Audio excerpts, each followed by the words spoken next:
Bismillahirrahmanirrahim. Salam, xoş gördük hər birinizi. Hörmətli dostlar, Allahın salavatı və salamı üzərinizə olsun inşallah. Bildiyiniz kimi artıq mübarək Ramazan ayının astanasındayıq. Bu ayın gəlişi münasibətilə hər birinizi səmimi qəlblə təbrik edirəm. Və bu ayda tutacağınız oruçların, edəcəyiniz ibadətlərin haqq-hala dərgahında ali dərəcədə qəbul olunmasını Allah mütəallıdan diləyirəm inşallah. Allahın Resulü Hazreti Muhammed sallallahu aleyhi ve sellem buyurur ki: "Likulli şeyin rabi' ve rabi'ul Kur'an şehru Ramazan." Her bir şeyin bir baharı vardır ve Kur'an'ın baharı da Ramazan ayıdır. Allahın Resulü bu hadisle onu bizlere çatdırmaq istiyor ki, necə ki təbiət payızda öldükten sonra yeniden baharda canlanır, İnsanların ruhu da belədir. Bu ayda Kur'anla ünsiyyətdə olmaq, Kur'anla mənus olmaq, yaşamımızda Kur'ana yer vermək bizim ruhumuzu bir daha canlanır.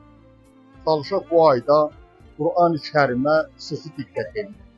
Kur'an-ı Kərimin istər tərcüməsi olsun, istər öz həqiqi ərəbcə olan mətni olsun, Kur'an-ı Kərimi oxuyaq, onun qanunlarını həyatımızda daha əvvəlkindən daha çox tətbiq edək və çalışaq bu ayda ruhumuzu saflaşdıraq, qəlbimizi saflaşdıraq, ürəyimizdə olan kin, küdurət, paxıllıq, həyatımızda olan qeybət, başqalarına qarşı olan töhmət, ittiham, hamısını həyatımızdan çıxardaq və ruhumuzu yenidən saflaşdıraq və bu ruhumuza bir saflıq bəxş edək və Kur'an-ı Kərimlə bu ayda xüsusi ünsiyyət tapaq. Və çalışaq bu ayda bir-birimizi dualarımızda yaddan çıxarmayaq. Bir-birimizi dualarımızda həmişə yad eləyək və sırf özümüzü dua eləməyək.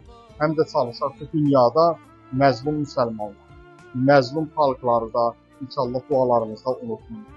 Allah təala inşallah gələn günlərimizi, bu Ramazanlı günlərimizi hər birimizə mübarək eləsin və inşallah Ramazanın sonuna yaxın Allah təala hər birimizin günahlarımızı bağışlasın və hər birimizə rəhmətini inşallah şamil etsin.